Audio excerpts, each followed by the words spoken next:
Shalom, everyone. I'm talking to you from our home to your home. This is the Slavin's household. And I was looking through the Torah readings the last few weeks, and some amazing concepts came through. On Shabbat, March 14th, we read about Moses going up Mount Sinai. Just before he went up, he told the Israelites to collect wood and gold and silver for the building of the Mishkan. He wanted everyone to be able to participate, the entire community. And he went up, and he stayed up there for 40 days and 40 nights, inscribing the Torah, inscribing the Ten Commandments. Well, the Israelites down below were getting restless. They were very unhappy with what's going on, and they could not believe that Moses can't come down after 40 days and 40 nights. What kind of God is holding him up? They asked Aaron, the high priest, to create a new God. So Aaron thought, well, you'll ask them to bring their gold earrings, the most precious possessions they would have, and then they wouldn't want to do it, and they would not bring their gold. Well, there was overwhelming amount of gold coming in, and Aaron fashioned a golden calf.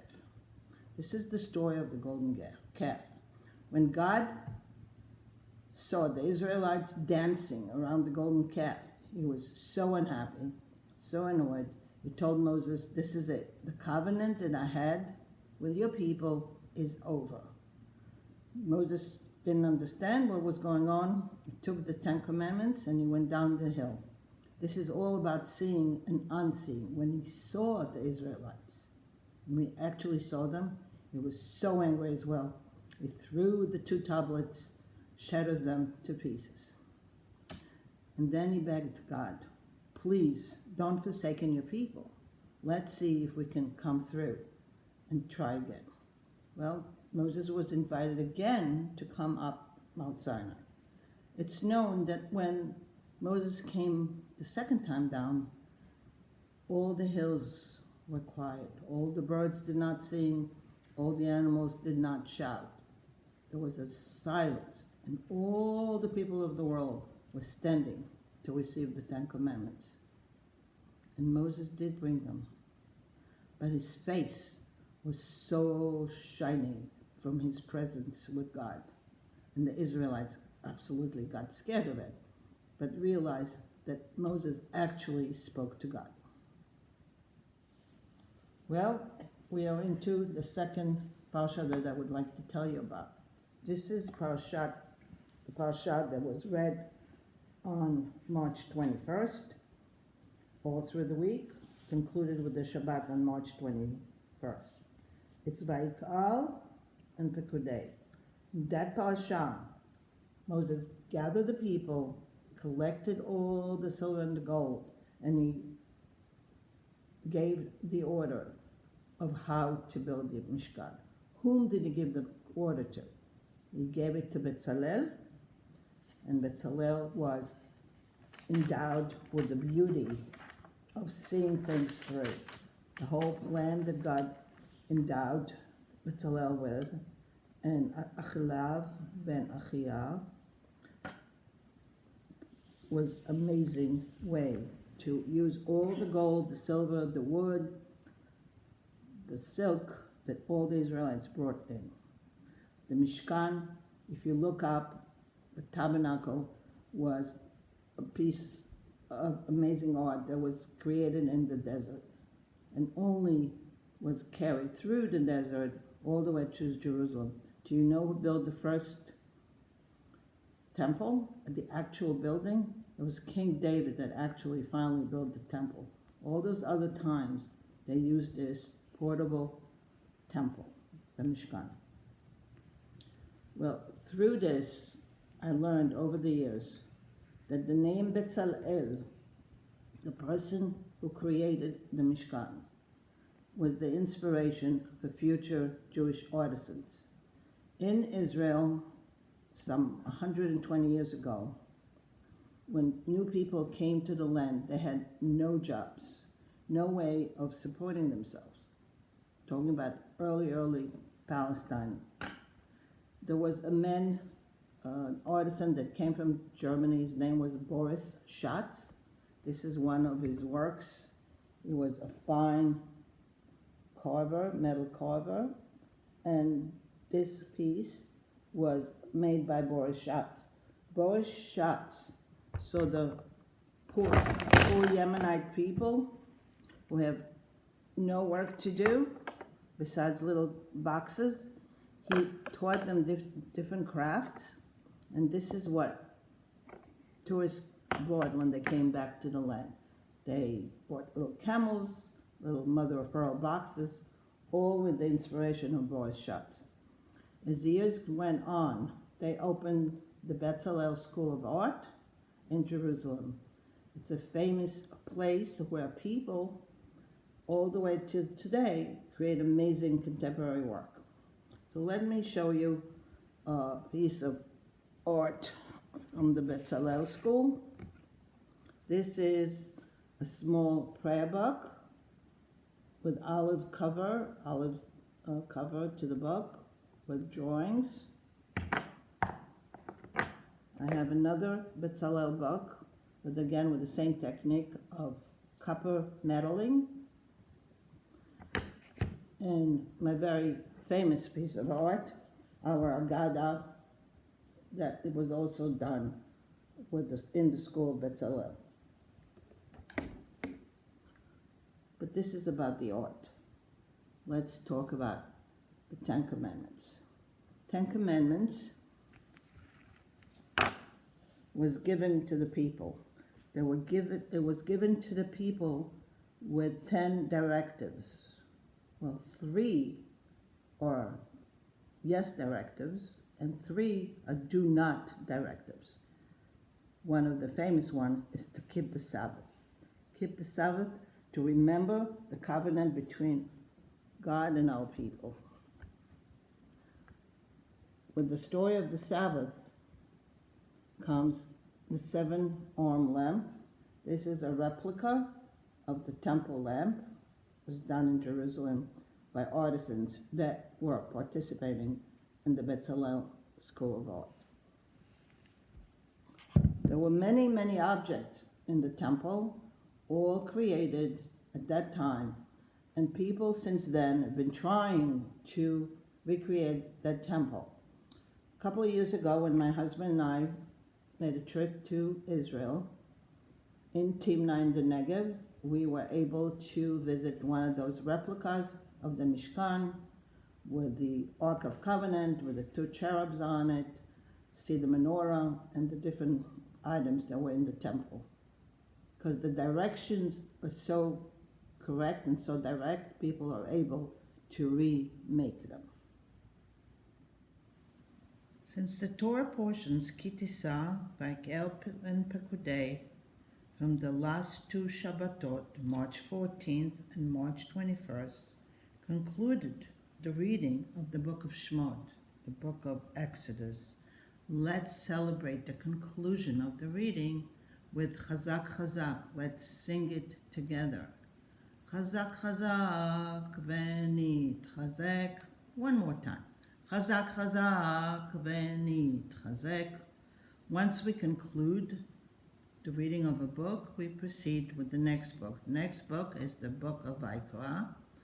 Also, as of Wednesday, March 25th, we can mark the new moon of Sivan. We have 2 weeks till Passover, and we can welcome the new moon with the idea that Passover is knocking at our door. We're going to proceed with the book of Vayikra in a few minutes.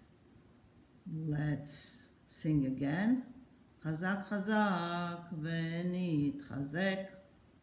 If you bring the camera down below to the page of the beginning of the Parsha, right here. In Hebrew, in the Torah, it says, Vayikra, and God called upon Moses. There's something very unusual about that Vayikra. only appears once in the Torah. The Aleph, the letter Aleph at the end of the word, is tiny. All Torot that are written, that Aleph is tiny. There's another incident where the Aleph is humongous, and that's when God was creating Adam, and Adam also starts with Aleph. I will tell you more about it. The importance of the Aleph in a small way, and God just happened upon Moses, or God actually called Moses in person. If the Aleph was not there, it will look like God just happened upon Moses. And with the Aleph, it means that God actually called Moses. This is to tell us that we were called to do the task. We are called today to do the task to make our life a little easier. We're trying to stay home. We're trying not to intermingle. The chore is upon us. We have to take the lead and be safe and be healthy. Here is something that we do at the end of Shabbat. We are doing the Havdalah, and my husband and I will help you learn more about the Havdalah. The Havdalah is the ceremony that we do at the end of Shabbat, as the Shabbat goes out. Just as we welcome the Shabbat to our hearts on Friday night, when the Shabbat leaves, the end of Shabbat, we do a special ceremony. We involved, again, wine. We involved light, the light of Shabbat, except this one is all braided up. And we involved the spices, the fragrances of Shabbat. So I'm inviting my husband to join me. Eliyahu Hanavi, Eliyahu Hatishbi, Eliyahu, Eliyahu, Eliyahu Agiladi, Bimhera v'yameinu, Yavo Eleinu, Im Mashiach ben David, Im Mashiach ben David. Eliyahu is called every end of Shabbat to make sure that the children that we have at home keeping the Shabbat and keeping the tradition, the same way that we involve Elijah in our Pesach ceremony, which we will talk about in a later date. So here we are with the wine. Hine Elishuati Yeftach v'lo yevchad, ki aziv zimrat Adonai v'yihi Yeshua, u'shaftem mayim v'sasanim yanei Yeshua, Adonai Yeshua avnei v'chatecha Selah, Adonai tzvot imano miskav lano Elahei Yaakov Selah, Adonai tzvot ashrayam b'teach bach, Adonai Yeshua melech yaneinu v'yam koreinu. Vayhudem haita hora v'simcha v'sasan v'ika keinti elano kos Yeshuos esa v'shem Adonai yakram savinim v'nanam baruch atah Adonai Eloheinu melech haolam borei pri agafen. These are the spices. We have cloves and cinnamon in here. The different fragrances of Shabbat. The Shabbat should linger with us.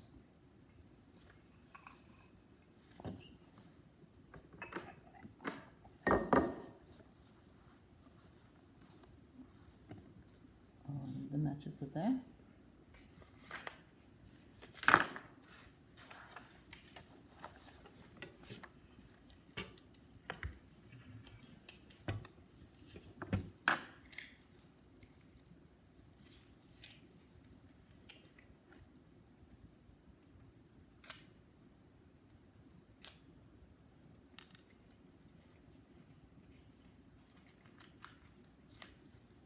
It's all about the fire.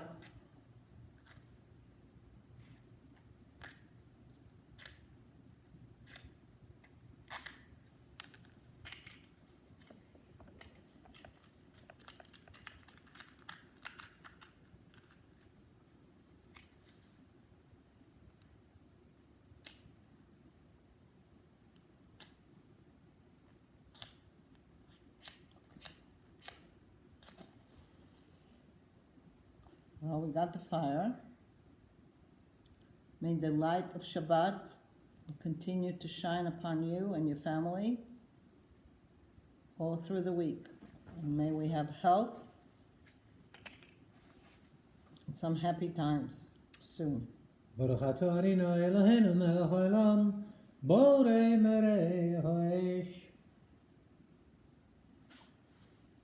Baruch atah Adonai Eloheinu melech haolam, hamavdil ben kodesh l'cho ben ha'choshech ben yisrael amim, ben yom hashvi'i l'sheshet yemei ha'maaseh. Baruch atah Adonai hamavdil ben kodesh l'chol. Big separation. We're going to squash the fire.